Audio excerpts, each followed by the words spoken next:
Bueno, buenas tardes, bienvenidos a esta nuestra conferencia plenaria vespertina de nuestra primera jornada de este simposio, Borges Lector. Bueno, es un placer presentar hoy a Alfonso de Toro. Alfonso de Toro es doctor en filosofía por la Universidad de Múnich. Y en Alemania, para ser profesor universitario, suele ser necesario hacer un segundo doctorado, de modo que el profesor de Toro es habilitado por la Universidad de Hamburgo y es actualmente catedrático titular de Filología Románica en la Universidad de Leipzig. Es director de dos centros de investigación, uno dedicado a la literatura iberoamericana y francófona. Perdón, el Centro de Investigación de Literatura Iberoamericana y Francófona. Es editor y director de las series científicas Teoría y Crítica de la Cultura y Literatura y Teoría y Práctica del Teatro, y también de Passagen, una publicación de la editorial Olms.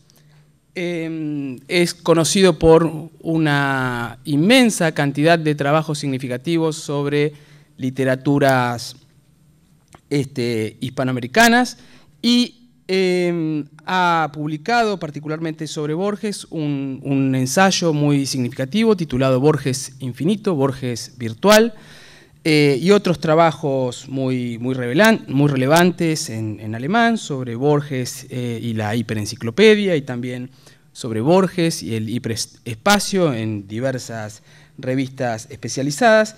Actualmente acaba de publicar como compilador dos trabajos sobre Borges del año 2010, el primero de ellos en ebook también, titulado Borges, Traslación e Historia, y Borges, Poeta. Y bueno, tenemos entonces aquí esta conferencia que va a desarrollar el profesor de Toro, en la que seguramente vamos a poder disfrutar todos de su trabajo sobre Borges. Primero que nada quisiera adherirme a las gracias para Laura Rosato y Ezequiel Grimson por haber organizado este coloquio, y naturalmente agradecerle esta obra magnífica que nos va seguramente no a hacer de empezar todo de nuevo, pero vamos a tener que considerar muchos aspectos nuevos y corregir cosas, agregar cosas, completar, que es ya el avance de la ciencia, ¿no es verdad? La innovación que siempre se produce cuando aparecen cosas nuevas. Yo creo que es una obra fundamental. Para mí es un gran placer y es un honor estar acá en esta sala. Me acuerdo que, curiosamente, cada vez que vengo a Buenos Aires, doy una conferencia sobre Borges el día 24.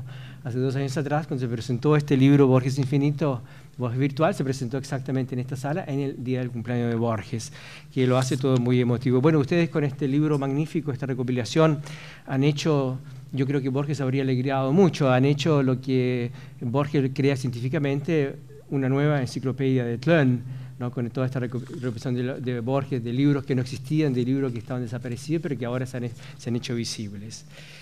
El tema preciso de mi ponencia hoy día es creencia reflexiva, lo racional y lo sagrado en Borges en relación a la fe y a las religiones. Quisiera comenzar con algunas observaciones preliminares con respecto al tema a tratar.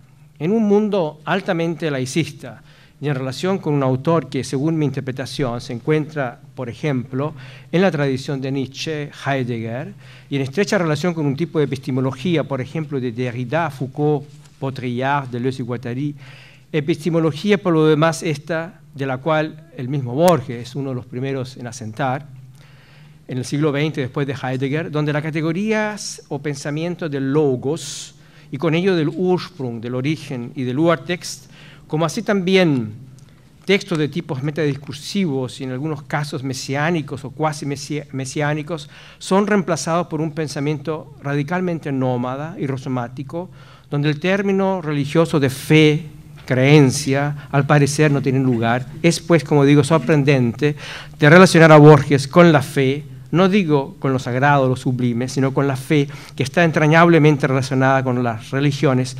particularmente con la cristiana. Los conceptos de logos, Ursprung y Urtext están entrañablemente relacionados con la categoría Dios, religión y textos sagrados. Por ello, me permito sacar una consecuencia lógica que pongo aquí a discusión entre nosotros. Un pensamiento que rechace estas categorías, los conceptos, repito, de logos, Ursprung y Urtext, rechaza automáticamente las categorías de Dios, religión y textos sagrados.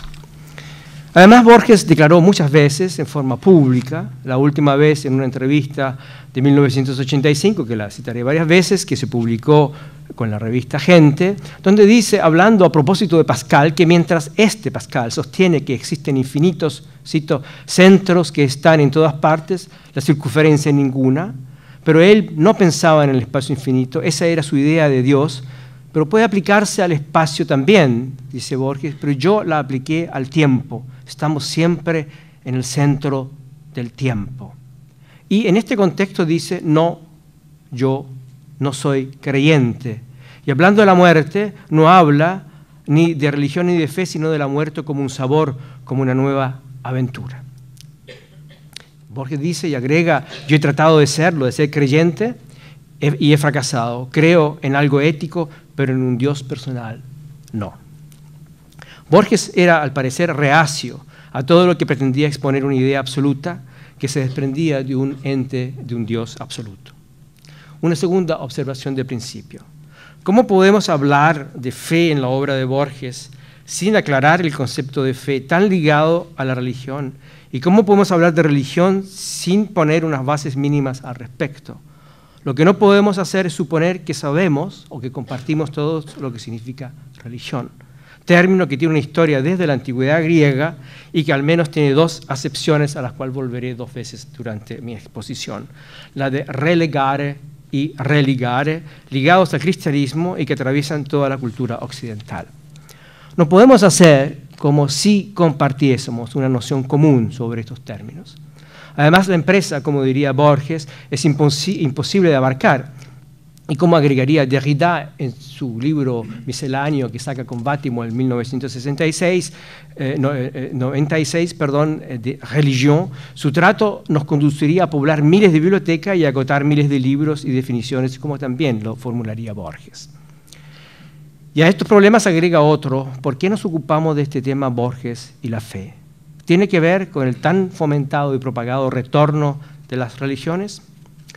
Por esto me permito algunas breves observaciones generales sobre los conceptos fe y religión, para luego pasar a ciertos pensamientos de Borges que se encuentran dispersos por toda su obra. Y digo, su obra después de haber escuchado que Borges produjo más de 2.700 textos, es decir, la obra que yo estoy manejando, de los textos que estoy manejando, y en contextos específicos y generales a lo que les atribuimos en todo caso un estatus sistémico, para luego concluir con Borges y la fe dentro de un contexto de la filosofía postmoderna. Ahora, yo hice todo un estudio del término fe, religión, desde la cultura griega, pasando a la primera traducción del hebreo al griego de la Biblia, después de la Biblia griega a la latina, y haciendo un parcours hasta el siglo XXI dentro de las ciencias sociales, dentro de la teología, y esto naturalmente no lo puedo exponer acá, y también tendré que acortar muchísimo todos los ejemplos que he tratado de Borges.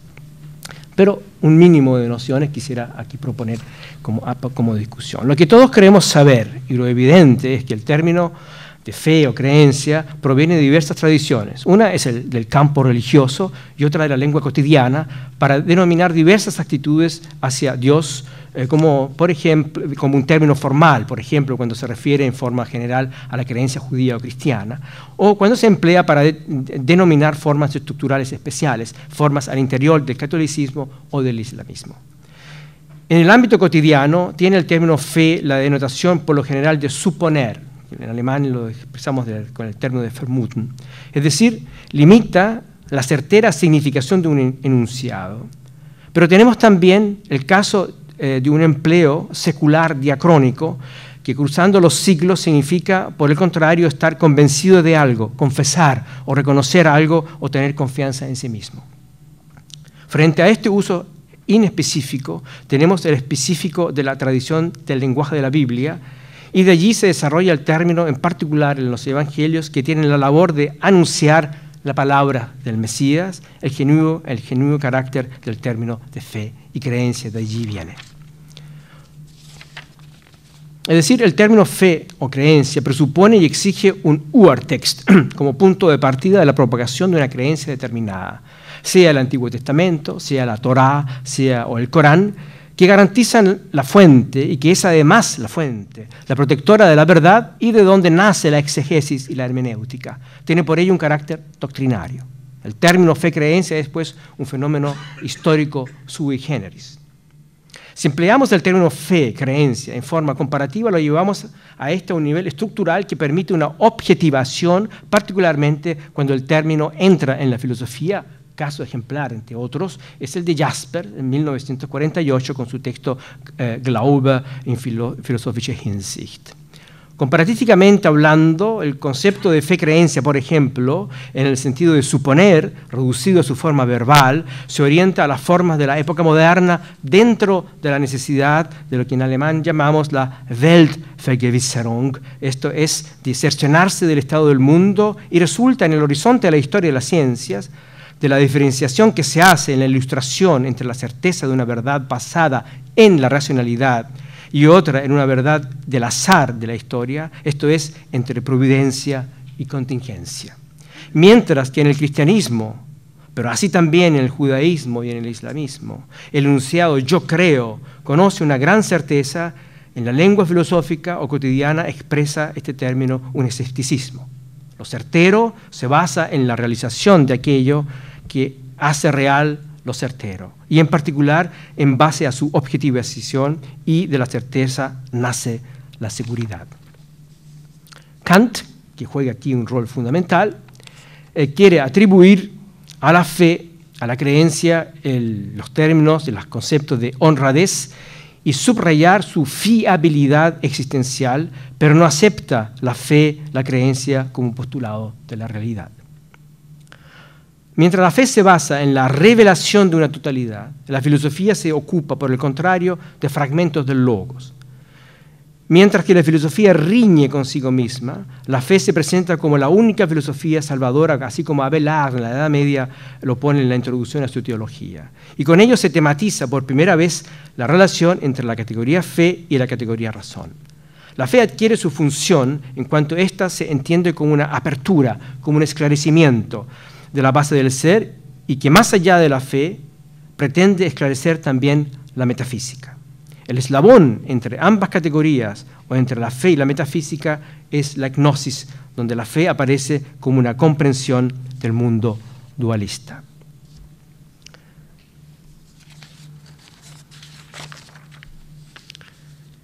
En este contexto se explica que la fe y la creencia religiosa, particularmente en la Ilustración del siglo XVIII, o la imposibilidad, explica que la fe y la creencia religiosa se deriva de la incapacidad o imposibilidad de los seres humanos a explicarse fenómenos naturales, y de allí el recurso a una entidad superior que lo llamamos Dios, y así se transforma la fe en una superstición.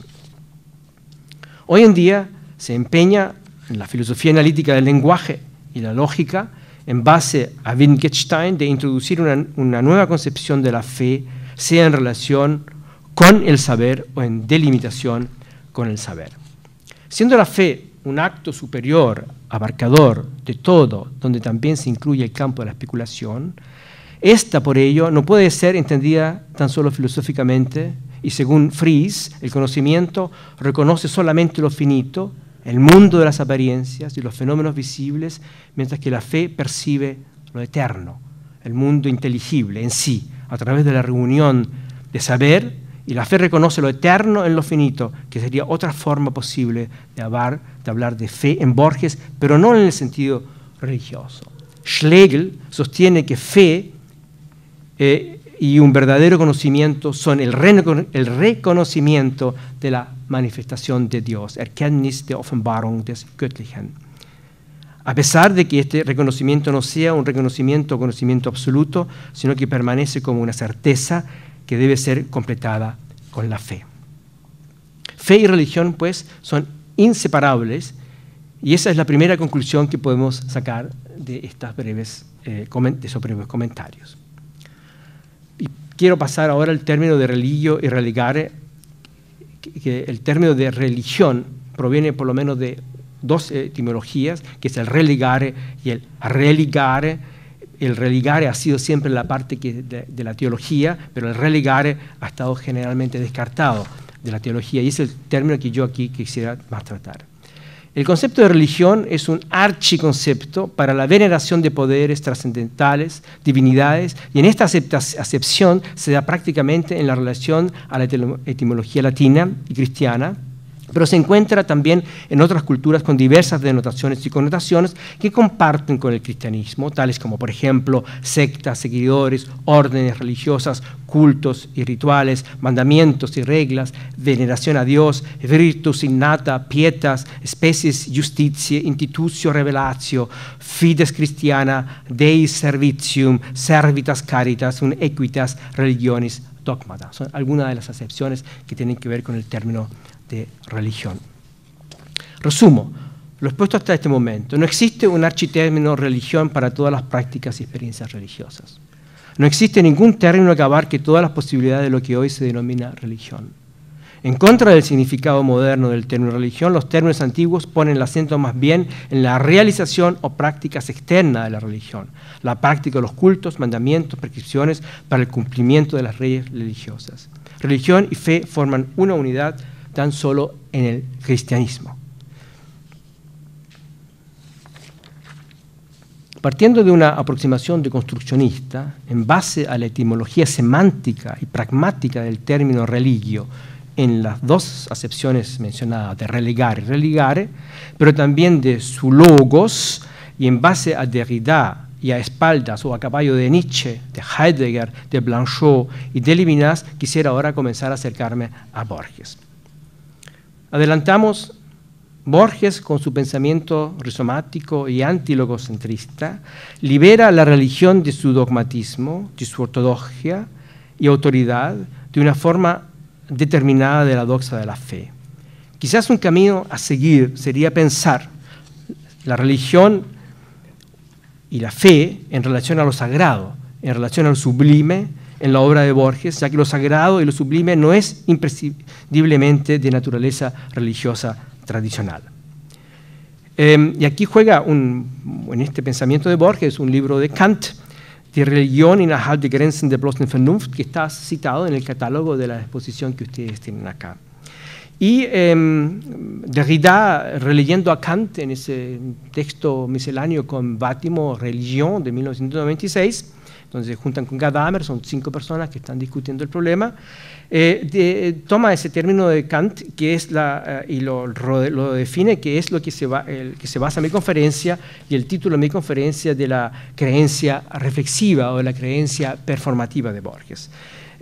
Cito a Derrida, Kant définit ainsi qu'une foi réfléchissante, c'est-à-dire un concept dont la possibilité pourrait bien ouvrir les espaces même de notre discussion, parce qu'elles ne dépendent essentiellement d'aucune révélation historique et s'accordent ainsi à la rationalité de la raison pure. Pratique, la foi réfléchissante favorise la bonne volonté au-delà du savoir. Elle s'oppose ainsi à la foi dogmatique. S'il tranche avec cette foi dogmatique, c'est qu'elle s'y prétendent savoir et donc ignore les différences entre les foi et les savoirs. Y por ello podemos ya anunciar nuevamente que Borges establece en sus textos, que yo he leído o que yo he interpretado para bien o para mal, una creencia reflexiva en el sentido de pensar algo como lo sagrado, agnóstico y escéptico.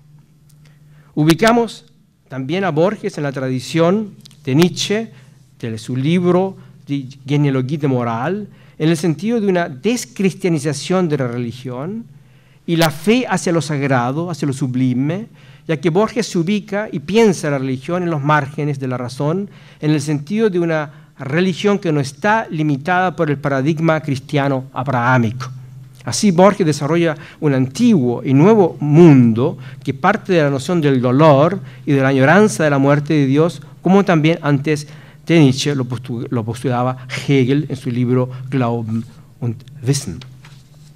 Borges practica, al parecer, por una parte, un gesto que encontramos en Heidegger, el 43, en Andenken, se ubica más allá de la ontología y se ubica dentro de una revelación ilustrada y no propiamente religiosa, que conduce a Derrida a diferenciar entre, y eso me parece fundamental también para mi lectura de Borges, entre una théologie, discours sur Dieu, la foi ou la révélation, y una théologie, discours sur l'être divin, sur l'essence et la divinité du divin.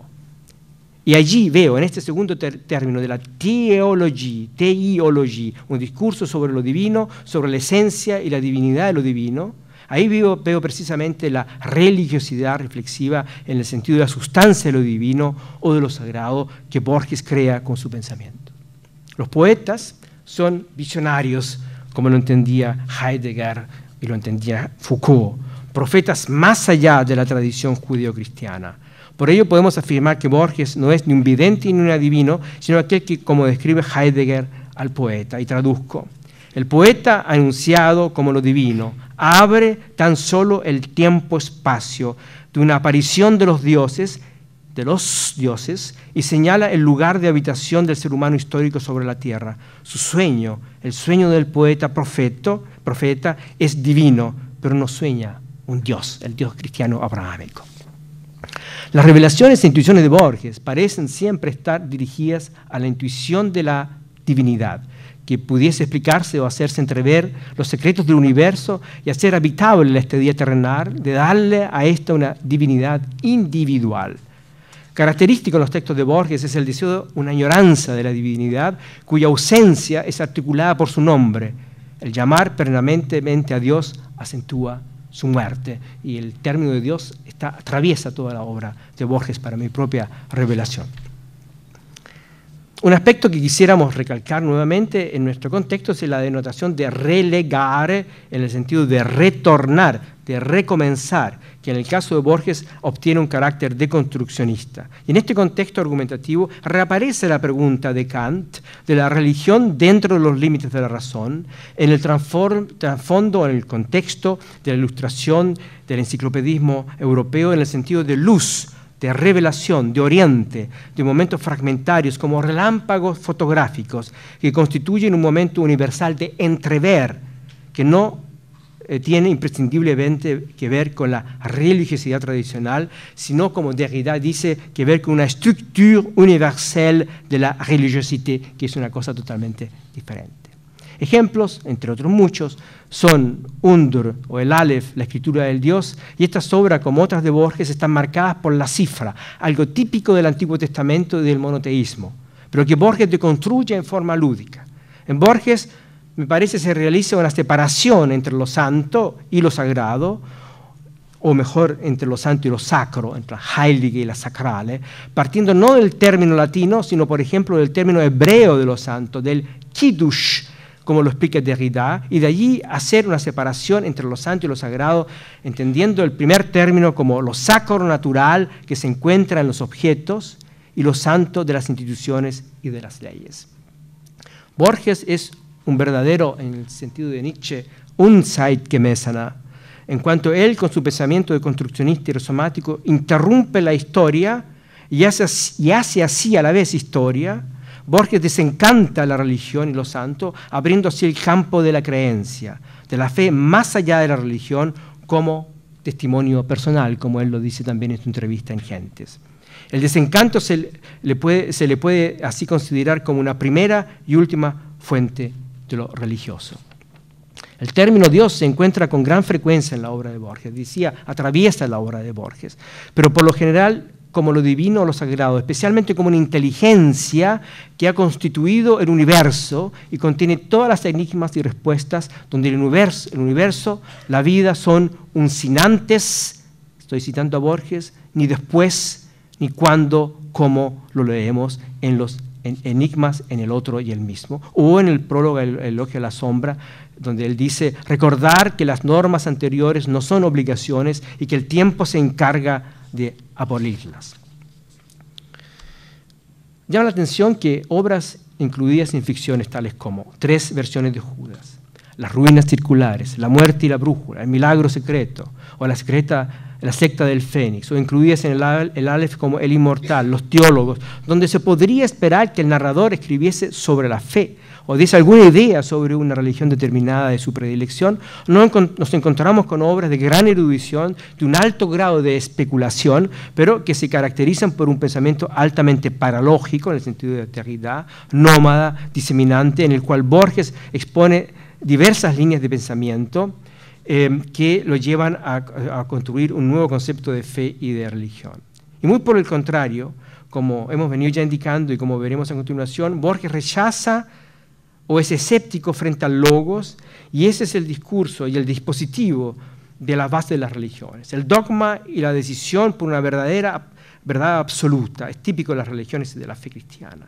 Eso no es la intención textual de estas obras de Borges. Incluso en el Zahir, donde se supone que el Zahir podría ser Dios, y donde Borges dice quizás detrás de la moneda de este Dios no constatamos ninguna efervescencia religiosa. Además, sería importante considerar el origen plenamente cotidiano y circunstancial de las obras de Borges según sus propias declaraciones. En una primera aproximación a Borges encontramos la siguiente aseveración, que ustedes todos conocen. Presuponer que toda recombinación de elementos es obligatoriamente inferior a su original es suponer que el borrador 9 es obligatoriamente inferior al borrador H, ya que no puede haber sino borradores. El concepto de texto definitivo, y eso se citó hoy día también, no corresponde sino a la religión o al cansancio. Eso es una evidente observación de Borges, una negación del logos, y aparece esto en muchísimos otros textos, no es el único lugar.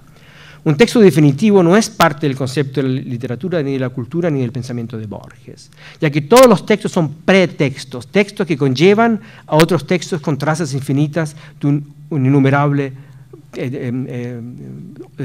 un número infinito de otros textos. Y así también lo explica Paz en un trabajo donde él también dice que las traducciones son textos originales partiendo de Borges y que son nuevos textos, así que no hay el lugar texto ni siquiera en la relación de la traducción.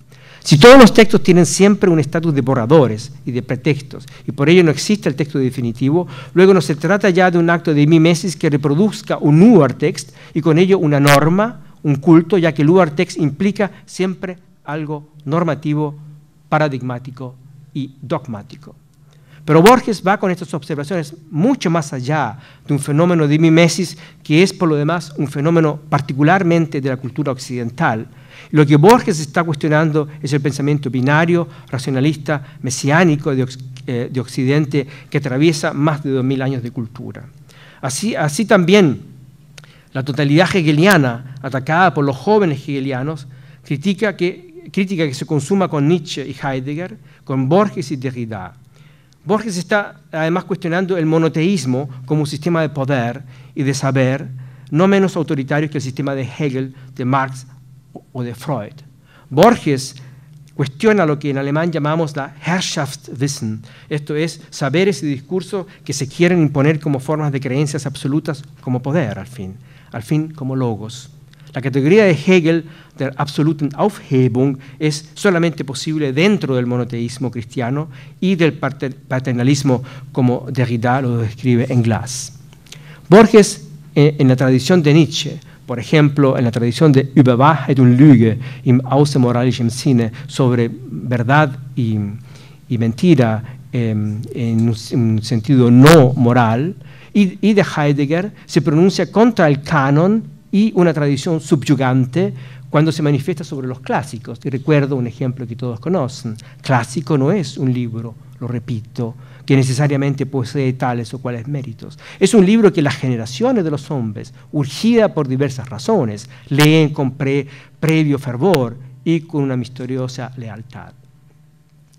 Sobre los clásicos, Borges rechaza el concepto habitual de los clásicos, en cuanto al lugar tópico, imitable, perdurable y admirable, dejando la determinación de la elección a la entera libertad del lector. El lector hace su propio texto, su propia tradición, su propio logos, y este cambia según sus lecturas.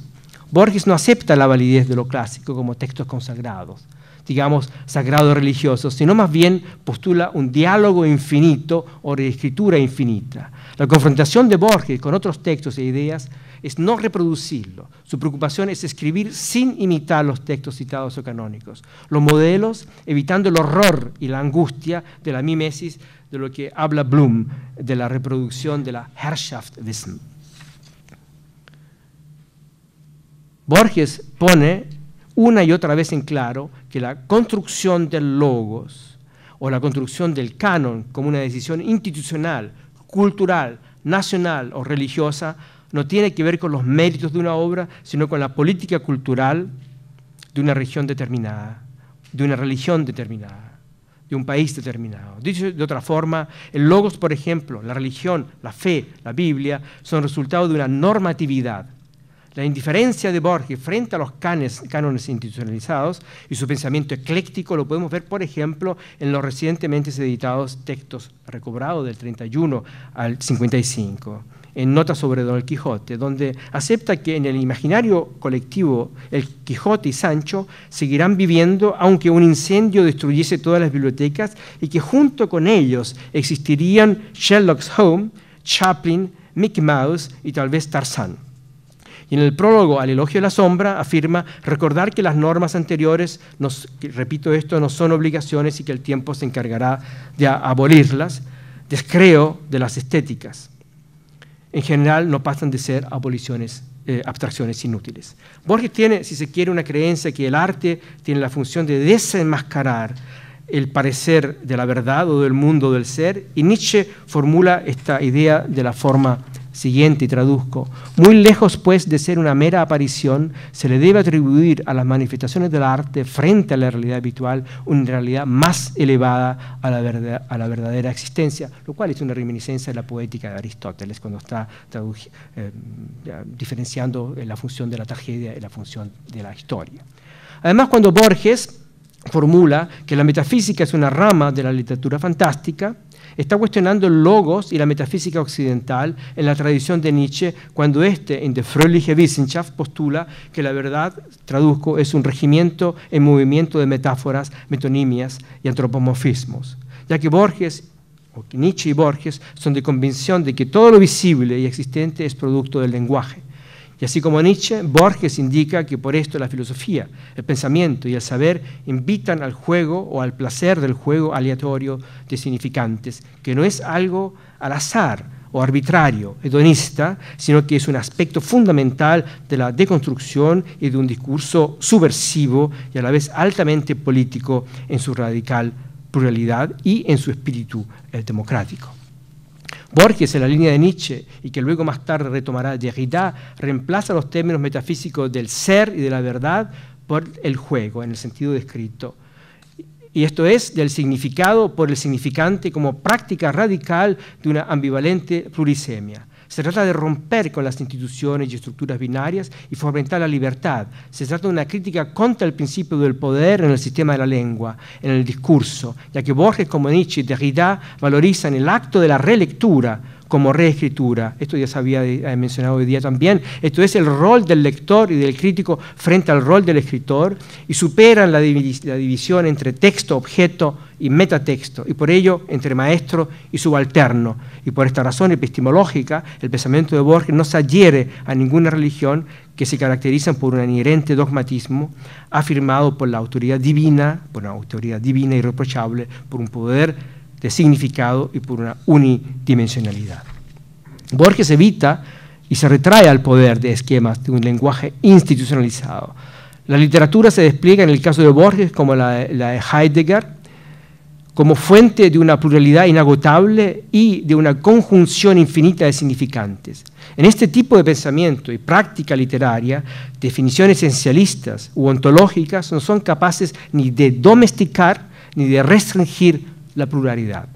Borges escapa a la mimesis, factor esencial en su carácter repetitivo, habitualizante y autoritario, base de las religiones y de las prácticas ritualizadas de la fe y de las famosas ideas reçues que Flaubert atacaba en el siglo XIX.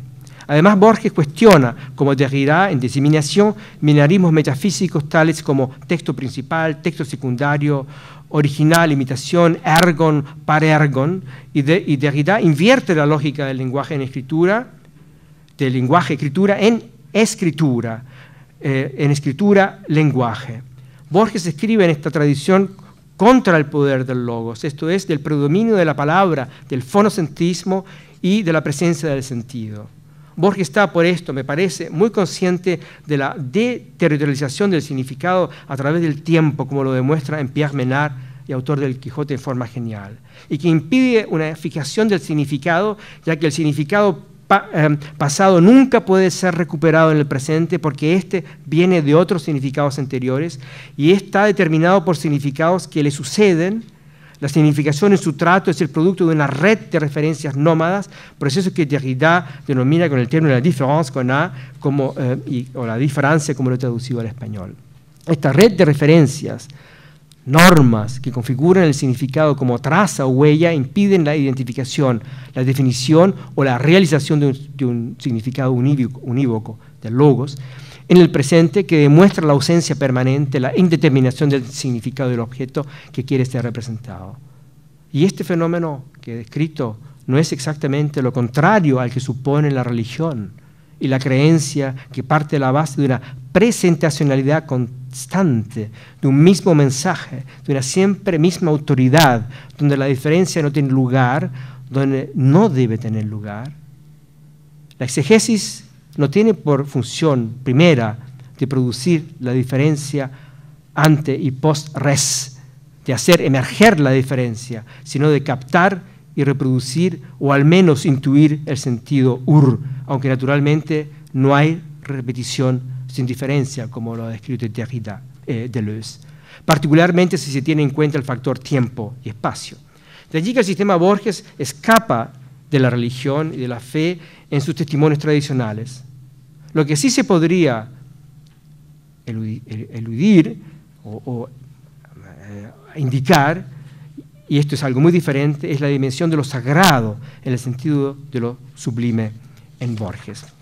Y quisiera llegar ahora a una especie de resumen, dando unos par de ejemplos de Borges. Por ejemplo, en The Craft of Verse, de estas conferencias que dio en Harvard, dice Borges, para demostrar esa carencia de logos y de esa divinidad, I think this first reading of a poem is a true one.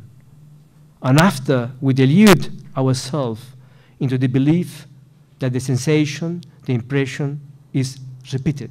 Y niega la identidad y el poder de una escritura autorial omnisciente y con ello una intencionalidad identitaria autorial. Y cito nuevamente este texto. I often find I am merely quoting something I read some time ago. And then that becomes a rediscovering. Perhaps it is better that the poet should be nameless.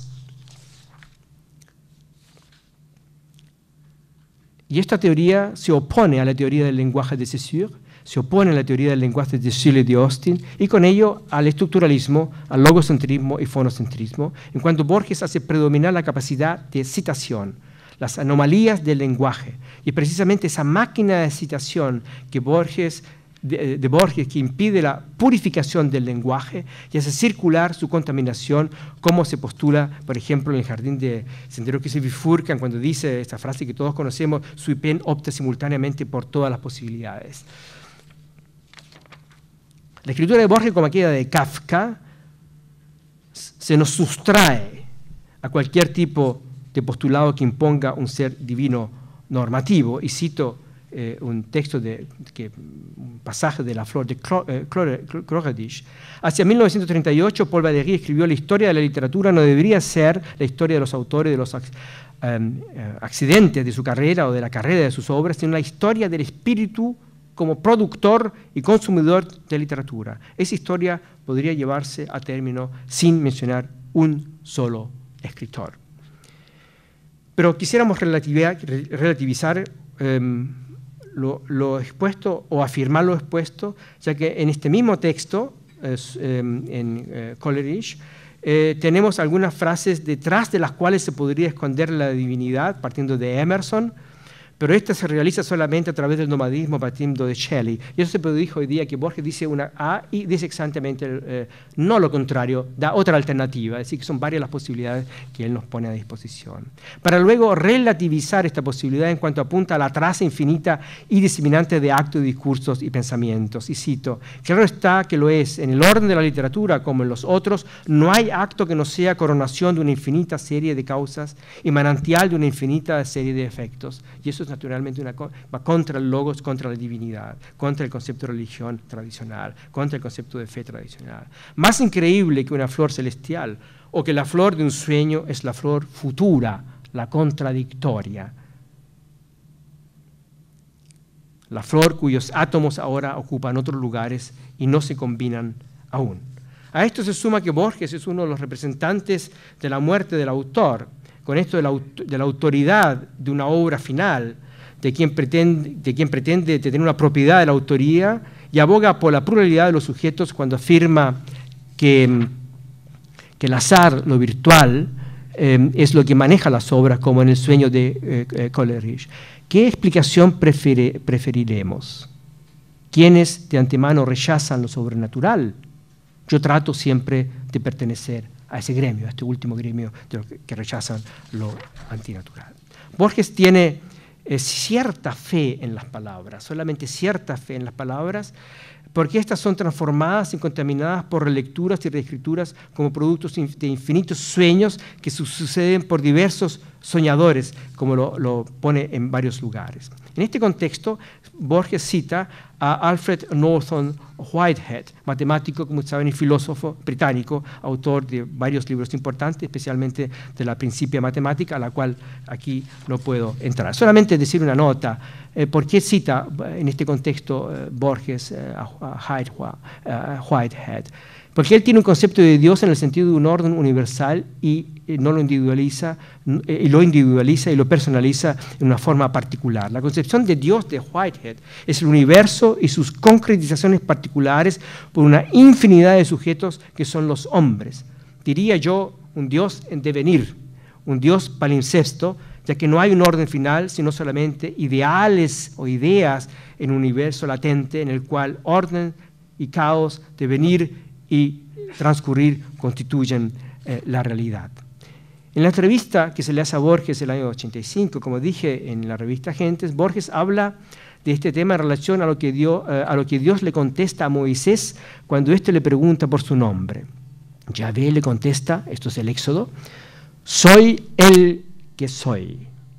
Pero en la Biblia inglesa, dice Borges, reza la fórmula I am that I am, soy lo que soy. Y en hebreo, agrega Borges, leemos seré el que seré o soy el que seré, que corresponde a la fórmula borgiana de detrás del nombre hay lo que no se nombra, como en una brújula, en el otro y él mismo lo pone, y Borges comenta esta fórmula afirmando, frase hermosa, solo Dios puede ser afirmativo, nosotros no somos en función de ese Dios. Dios, como dice Spinoza, Dios es infinito, de infinitos atributos, el infinito es uno el tiempo, Spinoza dice la duración, y el otro el espacio, él dice la extensión. Y cuando ocurre algo, ocurren esos infinitos atributos a Dios. Y Borges desarrolla una teoría de los muchos mundos, usted y yo estamos aquí, eso es un hecho físico, eso ocurre en el tiempo, eso en otras categorías que no son ni en el espacio ni en el tiempo, están ocurriendo infinitas otras cosas que Dios sabe y que nosotros no sabemos. Estas breves observaciones nos muestran las afinidades que tiene Borges, no solamente con Spinoza, con el gran matemático Whitehead, matemático y metafísico, la temporalidad que crea un eterno devenir en que Borges la llama el regresus infinito. A esto se suma que Borges no sostiene la creencia de una divinidad autónoma y rechaza las religiones, como hemos indicado anteriormente, lo cual representa una significativa diferencia frente a la teología tradicional. Y en Borges es la experiencia, por ejemplo, aquella de los sueños, una vivencia determinada, algo fundamental, como lo encontramos en el inmortal, por ejemplo. Y Borges cuestiona lo que ya Francis Bacon, Kant y Heidegger cuestionaban, una relación contradictoria entre fe y razón y la noción de Dios, ya que fe se debe solamente a un arbitrio de autoridad, a una imposición de obediencia que puede ir contra la razón. Así Borges formula este oxímoron en discusión. La Trinidad, claro, excede esas fórmulas.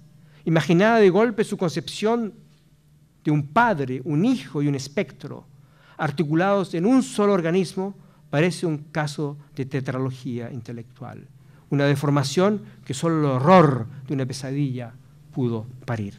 También en la entrevista de Gente, el periodista cita: la fe es la sustancia de las cosas que se esperan, la demostración de las cosas que no se ven, parafraseando el texto de San Pablo en los Hebreos. Y Borges comenta y cambia sustancialmente este sentido. Cito: eso quiere decir que un acto de fe, la fe es la sustancia del porvenir.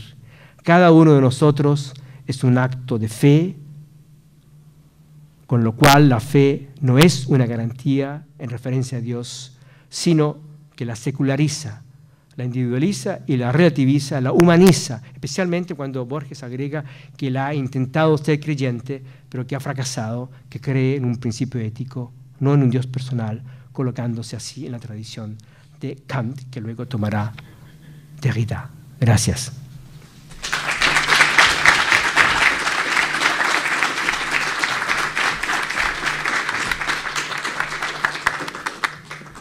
Bueno, agradecemos al profesor de Toro esta magnífica y compleja conferencia y abrimos entonces a preguntas de diversa índole, ya que la temática es muy rica. Adelante. Alberto. Tengo dos comentarios semifrívolos.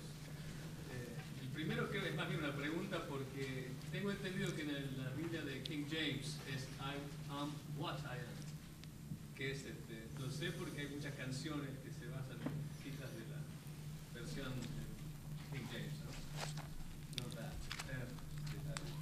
Y la otra es un comentario más frívolo todavía.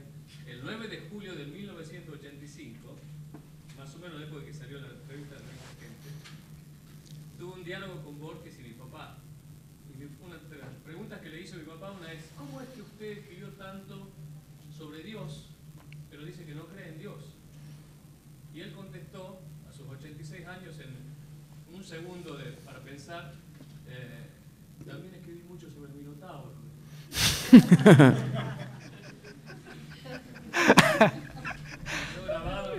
Bueno, por eso cité yo esto de Cervantes y el Sancho y de Mickey Mouse y Tarzán, porque no me parece frívolo, me parece magnífica la idea de esa especie de romper con las mitificaciones culturales, digamos, ¿no? ¿Verdad? Con este tipo de logos de donde siempre se parte.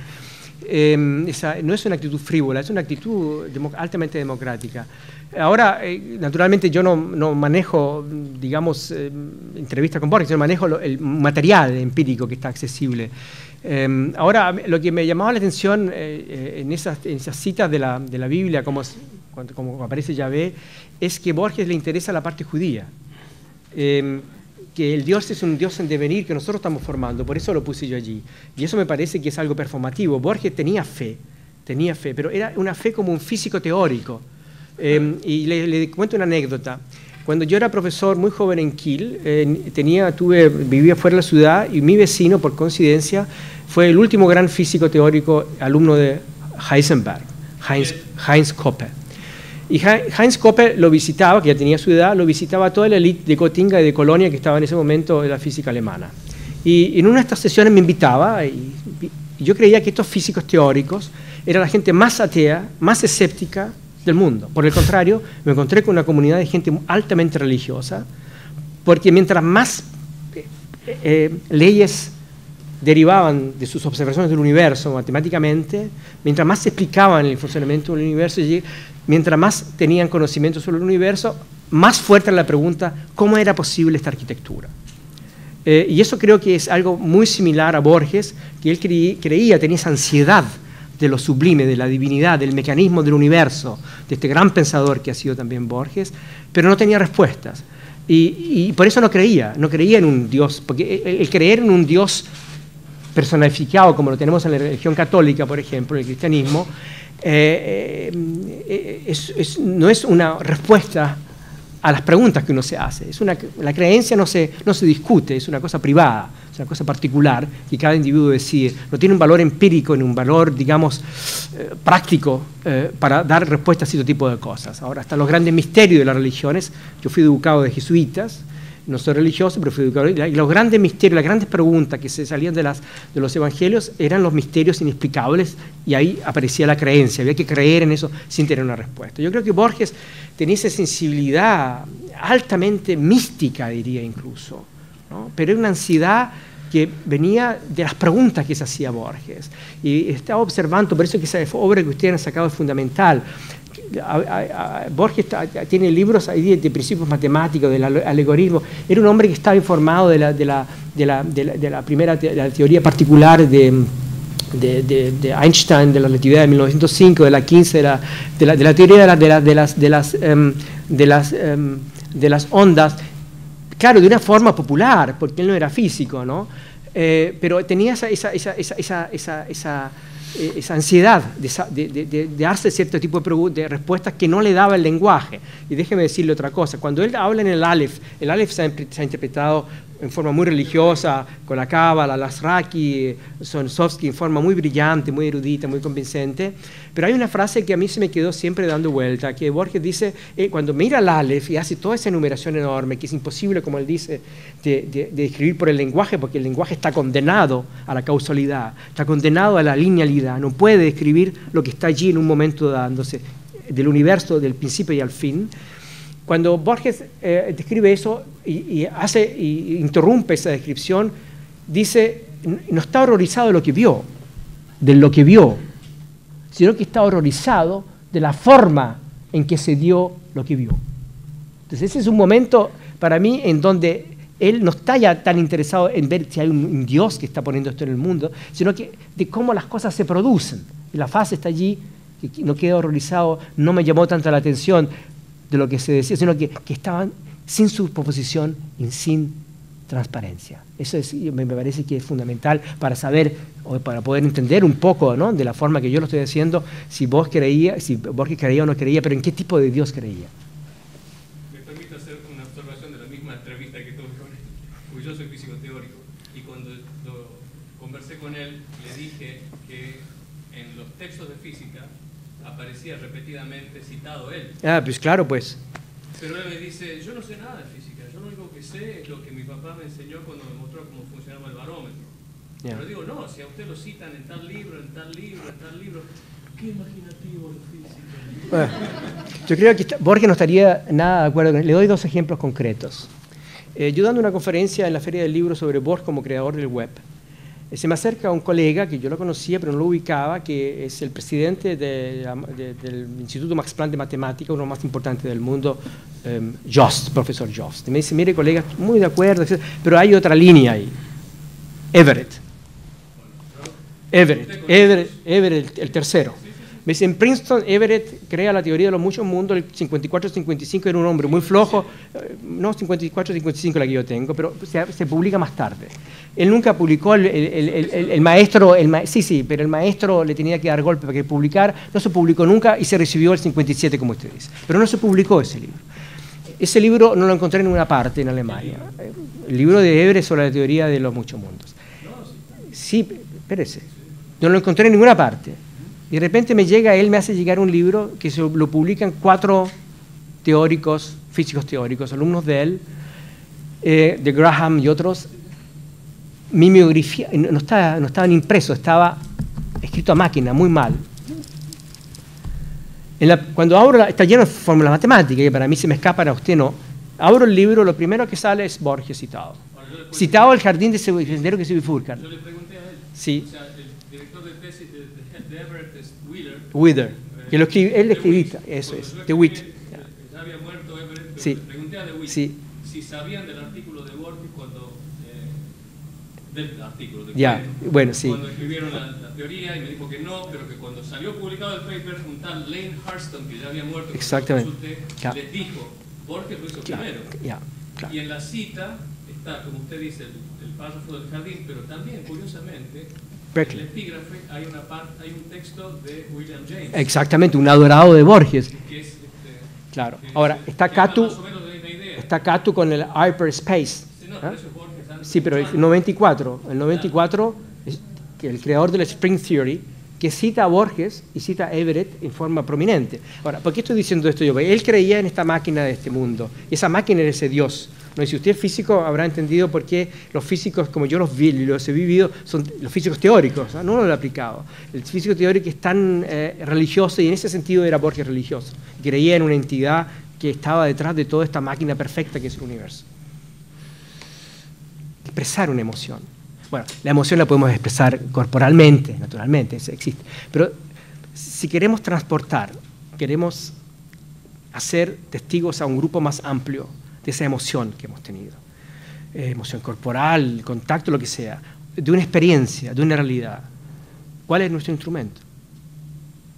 La música, por ejemplo.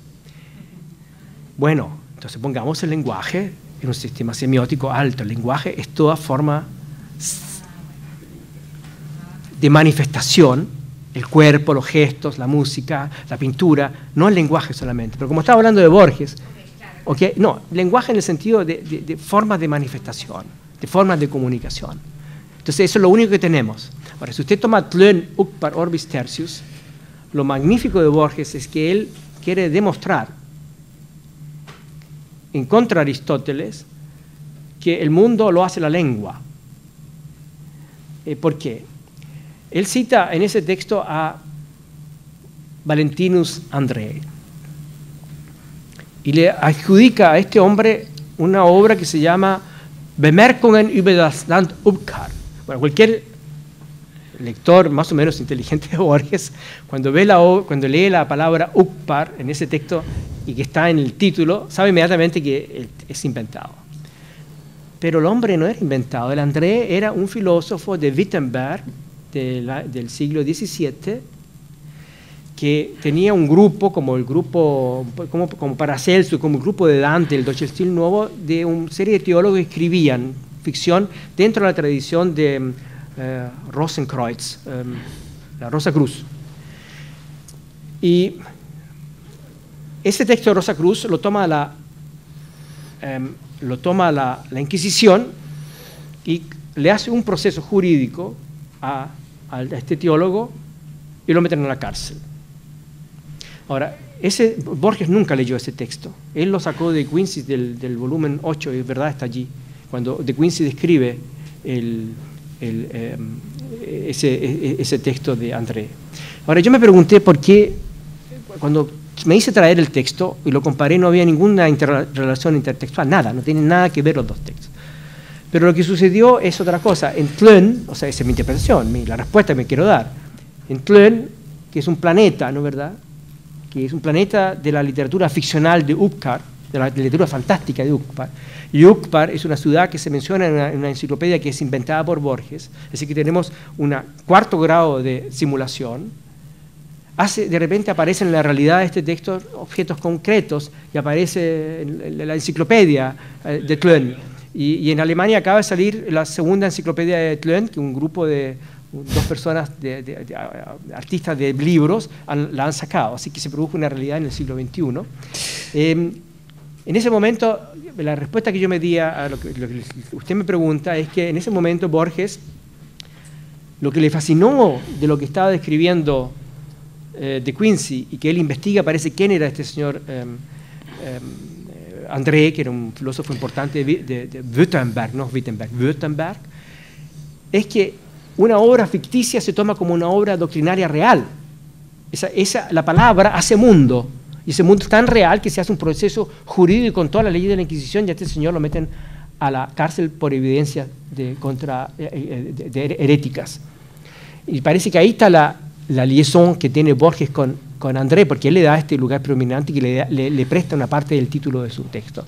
Entonces, lo que yo quería mostrar yo allí es que él ahí no es ni nihilista, pero él está convencido que el poder del lenguaje, ¿no?, hace la realidad. Carlos Fuentes, en un texto que se llama En eso creo, dice: la historia existe solamente porque está contada. La historia no contada no existe. ¿Cómo vamos a saber una historia que ha tenido lugar pero que no se ha contado? Entonces, en ese sentido, digo yo, la forma de expresión, de Cualquier tipo de signo es lo que nos crea el mundo. No tenemos otro instrumento. Hay una frase del Fin que habla de la música como lenguaje, ¿no? Claro, exactamente. En un momento de la tarde en que la llanura está por decir algo, Eso es. nunca lo dice, Eso o es. acaso lo dice infinitamente y no lo entendemos, Eso o es. acaso lo entendemos es intraducible como una música. Eso es.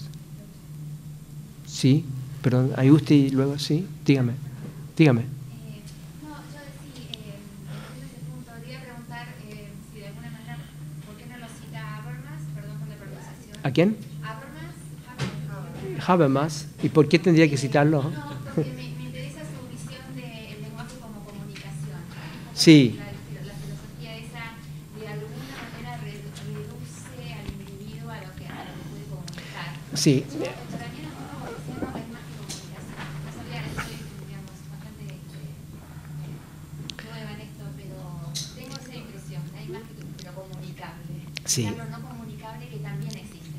Esa es mi impresión. Sí, mire, yo tengo un problema con Habermas. Lo seguí mucho, era uno de los grandes filósofos de mi época de estudiante en Múnich. Incluso le dieron la cátedra en Múnich, pero el Partido Conservador, nunca sucedió eso en Alemania, le negó la cátedra porque era un hombre de izquierda. Pero mire, fuera de mi, no sé, no digo aversión, porque yo tengo mucha admiración a Habermas, pero el problema de Habermas con el lenguaje y la sociedad comunicativa es que él parte de una sociedad altamente ilustrada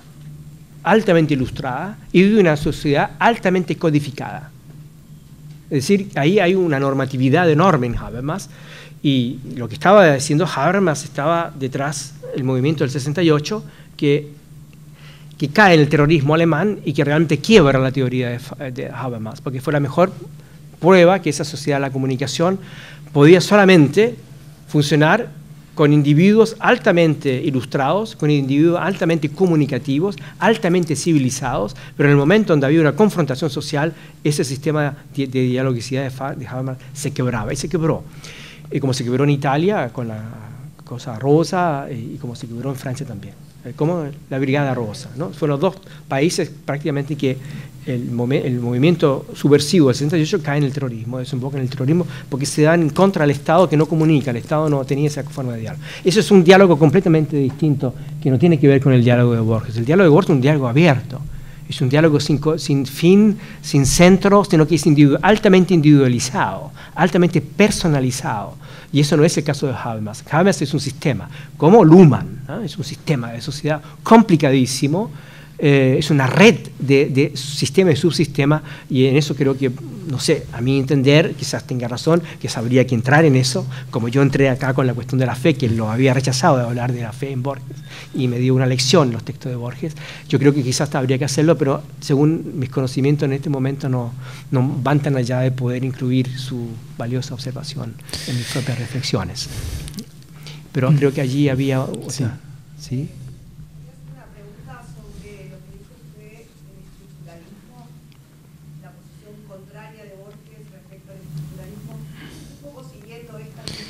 Sí. Si el lenguaje crea la realidad, pues el lugar del referente. Sí. La referencia, y Sí. sí. Sí. Ahí venía, estabas hablando del hecho estético que dice Borges, ¿no? La inminencia de una revelación que nunca se produce. Me parece que eso estabas hablando de la Pampa también. Sí, sí. Bueno, el estructuralismo es como sabemos todos, fue un instrumento muy valioso y de tipo cientista, lógico formal. El estructuralismo venía de la teoría de la ciencia, particularmente de la teoría analítica, de la tradición de Wittgenstein y de Popper, precisamente tenía que ver con la teoría de la falsificación, y era un sistema absolutamente binario. Era una trilogía, partiendo de Saussure, fuerte, una trilogía, ¿no? Del significado, significante y referente, en donde a través de una serie de procesos todo se podía explicar, por una parte. Segunda, el estructuralismo, yo fui muy estructuralista por lo demás, así que lo digo con cierta legitimación crítica. El estructuralismo era de un gran autoritarismo, de un gran dogmatismo, especialmente en la época en que yo viví, los años 70, en que ya el estructuralismo había pasado su cenit prácticamente, pero dura hasta los 80, en donde o se era estructuralista o no se era estructuralista. Es decir, que todo lo otro, conceptos de tipo religioso, conceptos de tipo sociológico, conceptos de tipo psicológico, aspectos biográficos, pero bien tratados, no de biografismo, de barato, digamos, estaba fuera de allí. Había una guerra de disciplinas. Entonces, esa hegemonía de la verdad científica.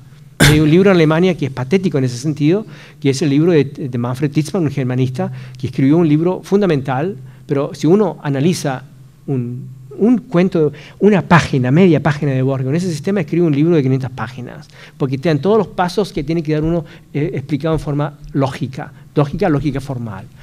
Entonces, por ello digo que Borges va contra ese sistema, va contra la unidad arbitraria de un significado acoplado a un significante y que está dirigiéndose a un referente, aunque se hagan las diferencias entre denotación y connotación y todo lo que sabemos.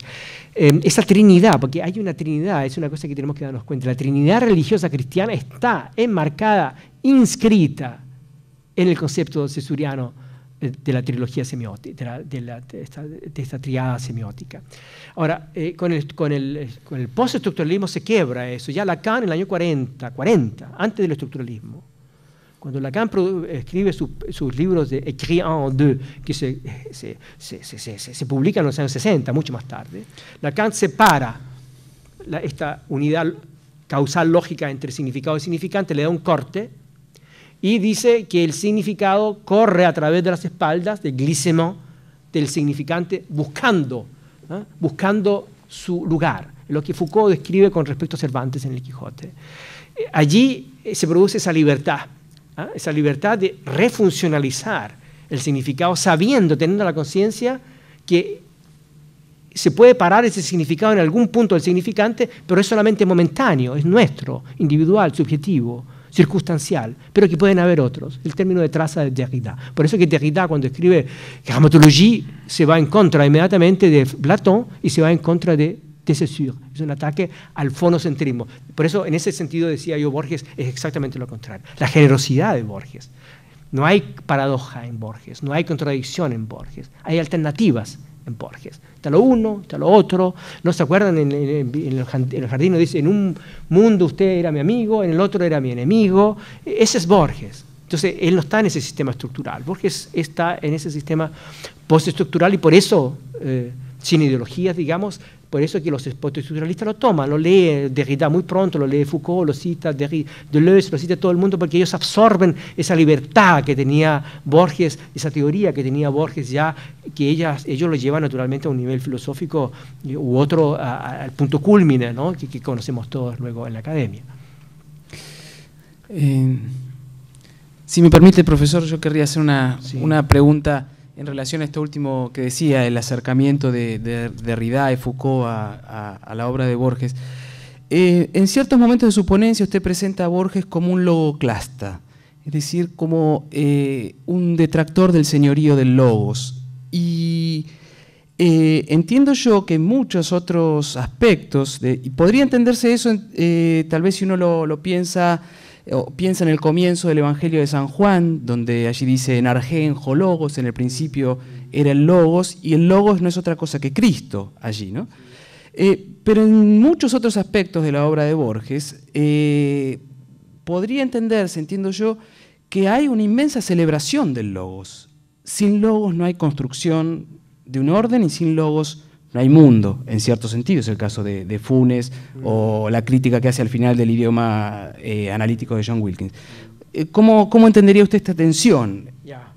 Bueno, maravillosa su pregunta, le agradezco, realmente maravillosa su pregunta. Si usted toma el idioma analítico de John Wilkins, ¿cómo lo interpreta Foucault? Foucault escribe ese libro y dice, esto es imposible de pensarlo, y Borges lo escribe.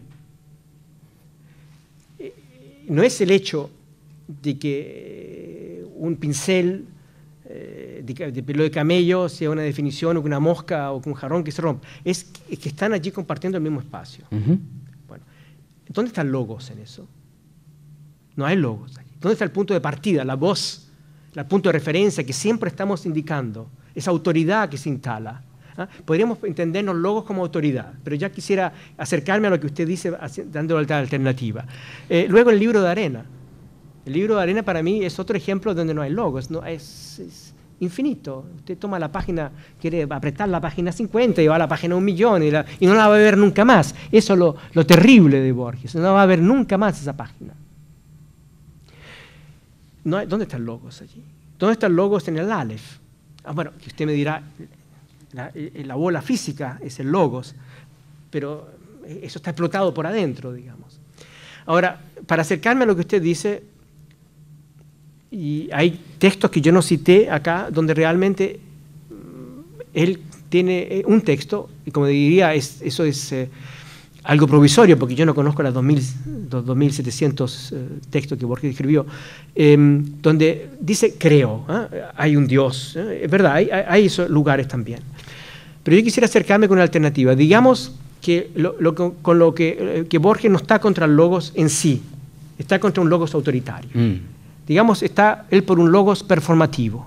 Podemos tener logos, tenemos que tener logos. Cuando él dice, yo creo en algo estético, está haciendo un logos. Claro. ¿Okay? Quizás lo podemos, como compromiso, llevarlo en esa dirección.